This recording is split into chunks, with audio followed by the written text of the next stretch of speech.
Okay, I'm here in the laundry room, and since I was just in the greenhouse, I forgot to mention that that drippy pipe. In the middle of winter time, say if you're not going to regulate, like if you think it's going to keep freezing in there, or if it gets down to like negative ridiculous, and you're concerned about that pipe, you're not going to need to water. I mean, the greenhouse when it's starting to freeze in there. But so I would disconnect the that little watering system. I would leave that hose on. I'd make sure it's on. And then what's weird about this house, I don't know why they did it this way, but you actually turn off that water to that outside faucet in the greenhouse right here in the laundry room. So there's one of those valves right there. This turns off the water to the garden faucet in the greenhouse. Oh, it looks like you lift it up and then turn it over to perpendicular. And then that'll turn off. And then that, if you leave it open, it'll just drain the water through that faucet. So you don't want it, freezing in there and causing problems inside that faucet. Even though I think it's regulated for that, I don't know. But anyway, you can turn off the water to the greenhouse right there to that faucet. And in the wintertime when you're not needing to water, and it could get up to freezing like right on the edge where those pipes are on the roof. It's right next to potentially 10 degrees outside. So you would have to water by hand, I guess, at that point, or by that other hose I showed you.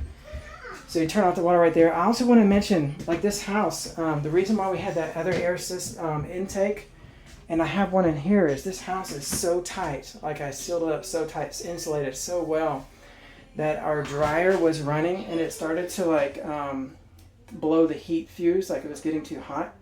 And I was thinking, what's going on? And then I realized, oh yeah, this house is so tight, we have to have air coming into the home when the dryer's on. So I have an extra little, let me see if you can see it back here.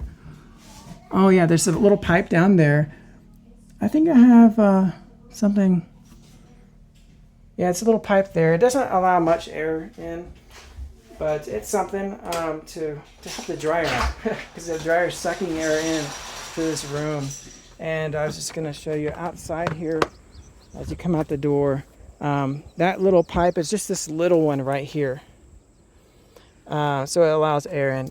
Also, the dryer exhaust, I turn on the dryer and then I rub my, if you see in here, I don't know if you can see this, but they have this little thing to keep bugs from going in, I guess. It's a little trap to keep mice. And if you turn the dryer, some of the lint gets by the lint trap.